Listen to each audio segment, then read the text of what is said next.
kampung yang ada di dalam gua ini terbentuk menjadi atau terkutuk menjadi batu sama. Baik.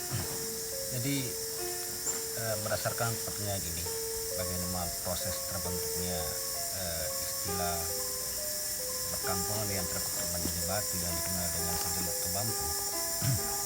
Sebenarnya saya cuma bisa mendefinisikan ataupun menafsirkan sebuah makna yang ada di kebambu ini, bahwa sebenarnya yang orang maksud sejelek kebambu itu adalah sebuah mitos, bukan fakta sejarah ya. Artinya bukan fakta sejarah yang sesuai dengan kejadian yang sebenar. Jadi kemampu ini adalah sebuah semacam sebuah museum yang menempatkan beberapa peristiwa yang terjadi, yang dibuatkan kisah di dalam gua, yang kebetulan ada ornamen yang menyerupai tentang sesuatu, apakah dia makhluk hidup atau benda. Jadi kalau dikatakan bahwa kemampu ini adalah sebuah tempat yang terkutuk menjadi batu, belum bisa dibuktikan secara ilmiah. Akan tetapi kalau dikatakan sebagai sebuah mitos, ya itu wajar-wajar saja. Jadi sebenarnya kemampu ini adalah sebuah filosofi kehidupan, mulai cara masuk dalam gua, kemudian beberapa ornamen yang ada di dalam gua, pesan-pesan moralnya itu ada. Jadi harus diluruskan bahwasanya kemampu itu bukanlah tempat yang terkutuk menjadi batu sebenarnya, bukan, tetapi sebuah filosofi kehidupan yang harus diambil dan dimaknai bila mana masuk dalam kemampu.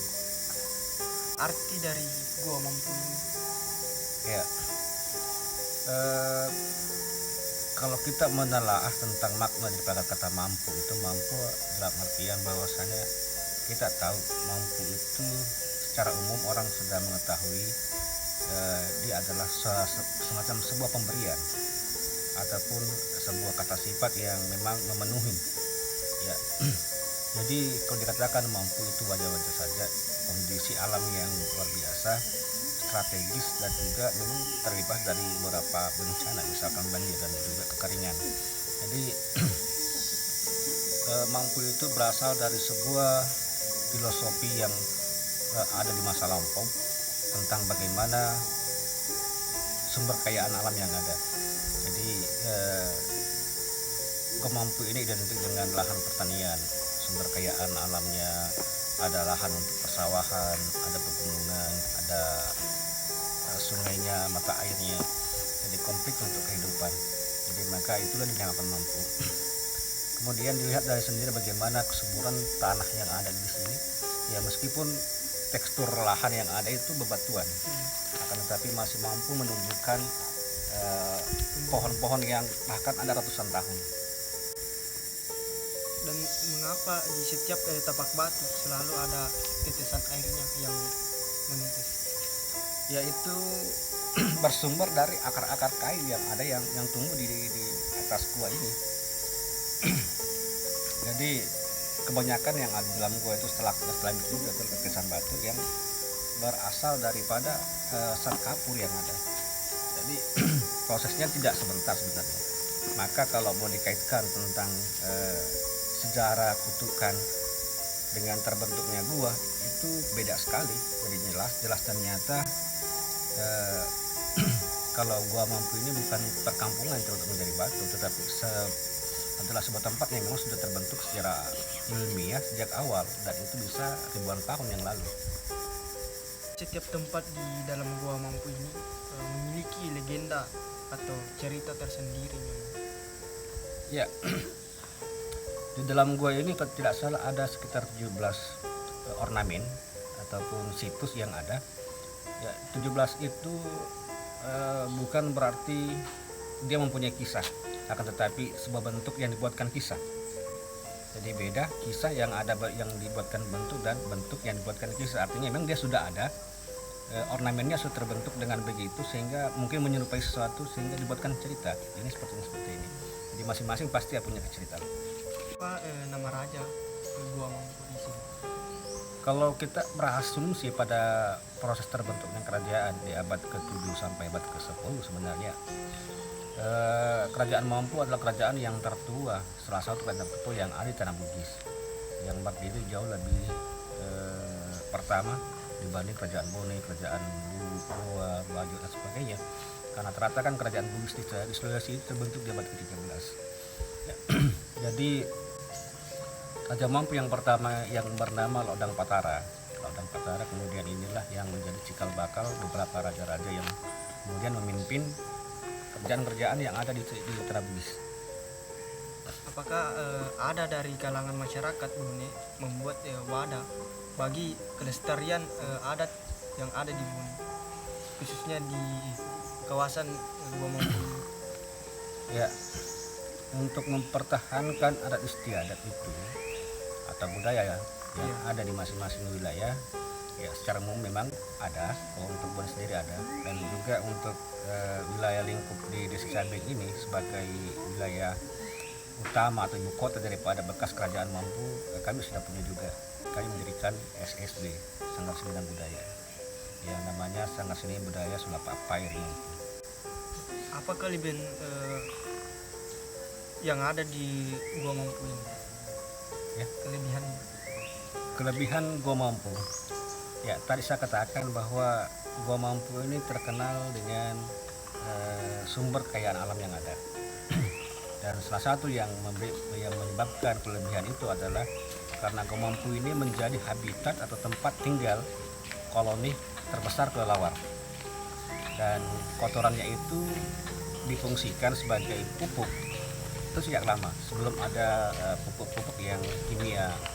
Jadi sebelum ada kimiawi itu masyarakat lokal ataupun sekitarnya ini sudah menggunakan kotoran kelelawar. Tujuan datangnya orang bersyarah ke dalam gua ini. Ya. Jadi kalau mengenai pengunjung yang datang secara umum di Gua Mampu ini, memang itu bisa dikata 70% itu adalah pengunjung situs, dalam hal ini secara makam. Jadi pengunjung yang Gua Mampu ini pada dasarnya adalah pengunjung yang datang untuk secara makam. Kemudian ini sudah menjadi tradisi secara turun-temurun ya. Apa yang kita ketahui tentang Gua Mampu ini? Seluk-beluknya bagaimana? Kalau mengenai sejarahnya, 7 perkampungan yang dikutuk menjadi batu karena putri raja yang menjatuhkan alat tenunnya, kemudian diambil oleh anjing, dan dia berkata apabila seorang laki-laki yang mengambilkan teropong saya, maka akan saya jadikan sebagai suami, dan apabila perempuan akan saya jadikan sebagai istri. Tapi kebetulan saat itu yang mengambil teropongnya itu anjing. Makanya anjing tersebut meminta pertanggungjawaban dari yang dikeluarkan, kata-kata yang dikeluarkan dari sang putri, tapi sang putri menolak. Kemudian 7 perkampungan itu dikutuk menjadi batu. Bagaimana pandangan Kak tentang Gua Mampu ini? Kalau mengenai Gua Mampu ini banyak memberikan pendapatan perekonomian ya bagi Desa Cabeng, karena di sini kan terdapat beberapa remaja-remaja yang dipekerjakan. Di situ kan dapat menambah sektor perekonomiannya di Desa Cabeng. Kan di dalamnya juga ada pengambilan tai kelelawar. Jadi beberapa masyarakat masuk ke di dalam goa untuk mengambil kotoran kelelawar tersebut untuk dimanfaatkan sebagai pupuk organik. Kalau mengenai daya tariknya, di sana pandangan saya lumayan dengan yang sekarang ini kan dibangun 2 rumah tempat penginapan di sana, tapi belum difungsikan. Kemudian di atas juga ada tempat untuk sesi foto. Di dalam Gua Mampu juga terdapat beberapa kuburan kuno yang dipercaya masyarakat sebagai hal-hal yang mesti dipergikan toh kalau sudah misalnya panen atau sudah lebaran untuk secara makan. Apakah yang Anda ketahui tentang larangan-larangan saat mengunjungi Gua Mampu. Dilarang mengambil sesuatu kecuali gambar, dilarang meninggalkan sesuatu kecuali jejak kaki, dilarang membunuh sesuatu kecuali waktu, dan dilarang masuk tanpa pemandu. Yang lebih utama sih dilarang masuk tanpa pemandu, karena pada tahun 2016 ada turis yang asal Inggris meninggal di dalam Gua Mampu dengan alasan masuk di dalam Gua Mampu tidak mau dipandu sama pemandu toh. Jadi pada saat menjelang maghrib tidak kunjung keluar, saat pemandu masuk ternyata ditemukan dalam keadaan meninggal dunia.